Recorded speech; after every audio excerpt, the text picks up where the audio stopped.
Hey Harmonizers, it's time for a Mustang update. I'm going to show you guys, this is the progress of basically kind of our second session-ish. And this is a Mustang that's a Palomino dun, so he's a pretty cool looking little guy and supposed to be about 5 years old, but we won't be able to verify that until after he's tame enough that we can actually get his teeth done. So it's all a little work in process. And there were lots of great name ideas on Facebook and a couple on YouTube. And the name I decided to go with is Cadbury.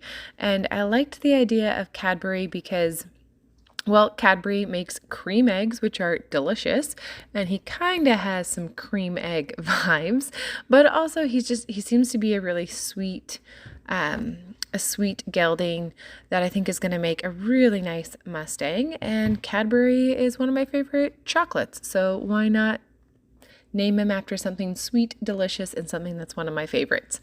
So I love that idea. Thanks for the suggestions. And first up, what you're seeing here is basically I'm pulling some of the snow, and he likes to poop in the hay feeder, so I'm checking his poop, his frozen poop out. And yes, I am doing that by hand because, it's frozen poop, so why not? And I'm a farm girl, so I'm just cleaning that out. I don't know why he does these weird things, but he likes to poop in his water and poop in his hay. Don't really know why, because he's definitely got space to go in other places. But also, when I'm doing something like that, it just kind of gives him a chance to check me out while I'm doing something not at all related to him, just doing things with his hay. So afterwards, kind of moving on, this is me starting to work on trying to get a little closer to him and develop a little bit of a bond and relationship where he can trust me. Part of that trust is that I don't advance towards him if he's not aware of what's going on. So let's say he were to start scratching himself, like looking the other way, then I wouldn't come over to him. And then what I'm also trying to do is when he looks at me and he actually follows me a little bit, I'm trying to pause and let him really think about that, let him have a little bit of a lick and chew moment, meaning where he is processing, digesting the thoughts, because I want to reward him in the only way that I really can right now, which is to be still and quiet and patient, because I definitely cannot give him scratches, and I definitely can't give him food or grass because that's totally not working in the wintertime. And you can see he's following me pretty well. He's watching, but you can see he's pretty nervous about what's going on, but he's come over to say hello, so I kind of offer my hand. And you can see him backing up. And when I say nervous, like take a look at his posture. See how he's very up with his head and everything. He's really unsure. And then as I kind of walk around, he's like, you know what, I'm just going to leave.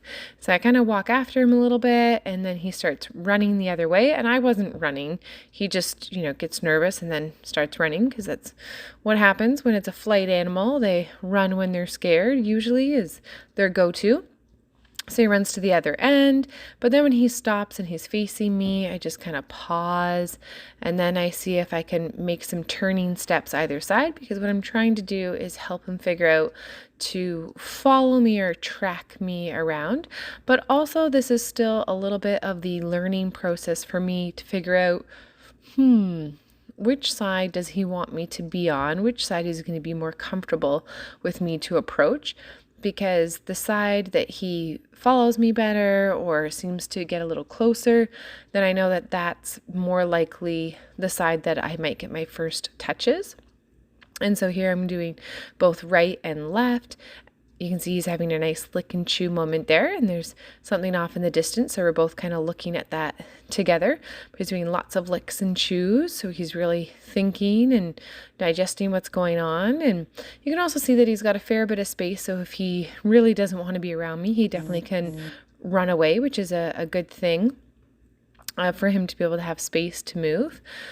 And of course, with all the snow, it's not too deep, the snow, so we're able to move around pretty easily still.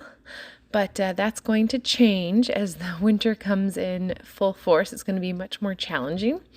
And this is going to be a bit of a challenge, winter Mustang taming. Not just because I am super pregnant, but the logistics of, okay, in wintertime we have less daylight and there's no big light. There's a tiny little light so we can go over to the door, or by door I mean gate of his paddock and things like that. But there's no big light to light up the whole area safely to work him in this area.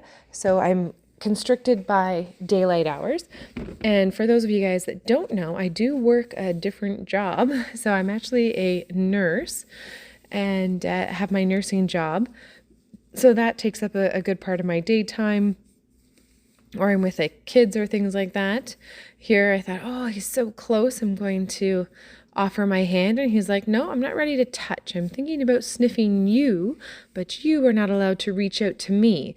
So then I thought, well, what if I offer a little sniff? Because sometimes horses sniff when they greet each other. So I thought, well, I'll just go to sniff you. And he's like, no, don't make any moves towards me.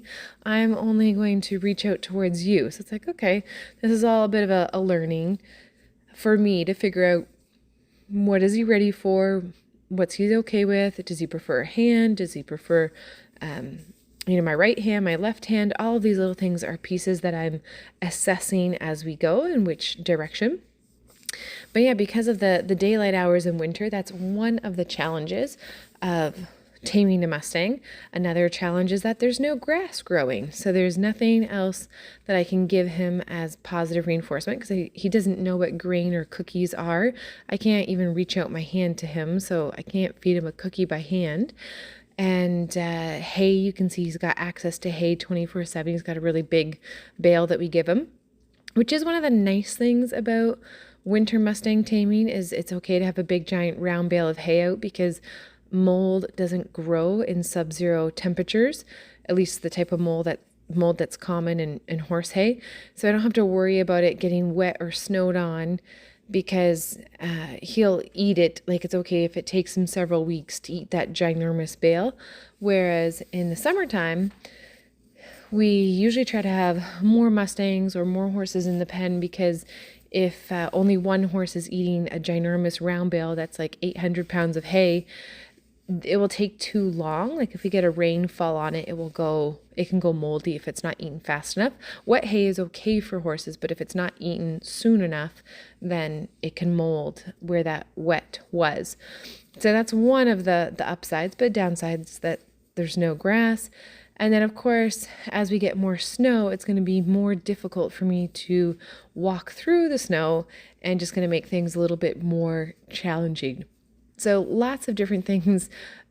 All of my Mustang journeys are definitely all a little bit different. And what's really neat is you get to see different things in the personalities. So for him, what's interesting is following me and tracking me is getting easier for him. And you can kind of see that as we progress here, that as I walk around him, he turns and follows me. And there was a moment where he stopped to kind of itch himself, like I was saying, where I'm not going to advance towards him. And look at him, he's like reaching out towards me, and it's so tempting to want to try to pet him or kiss him or do something. But he already kind of said, no, not ready for that. So I'm just trying to stay still for the most part. Still, but breathing, and offering him the opportunity to touch me, or to get a little bit closer and show me that he's ready. But he's kind of investigating, but walks away. So then I kind of advance again, and he comes closer. And this time I'm like, are you interested in my hand? And he's like, nope, definitely not interested in your hand. So we're making great progress at this point, where he's following me, tracking me. I'm getting close-ish, but we're not quite there yet for hand touches or sniffing, things like that. So he moves around and moves away. Of course, filming is a little trickier in the winter time too, because my phone dies from low battery, getting cold pretty fast. And it's hard to, it's not easy to have a phone that I can set up where it can follow me around, because the Pivo does not work in the cold. So lots of challenges for sharing this experience with you guys, but also progressing with him. And of course, another challenge is going to be when it's -15, I don't want to go outside and train horses. I want to hide inside and stay in the warmth, or at least not be outside I'd rather be in the indoor arena where at least it's sheltered from the wind. So it's going to be a whole interesting process to see how much time I can spend with him and how quickly things actually progress. So for example, a little different with Aoife, my last Mustang that you may have followed. I got her in March, I believe it was. So winter had pretty much, like for the most part, gone away and it was a little easier. So it's going to be really interesting to see how things go with Cadbury because we are going through the thick of winter. So let's see how it goes, and thanks so much for watching. Remember to subscribe and check out harmonyhorsemanship.com for even more learning.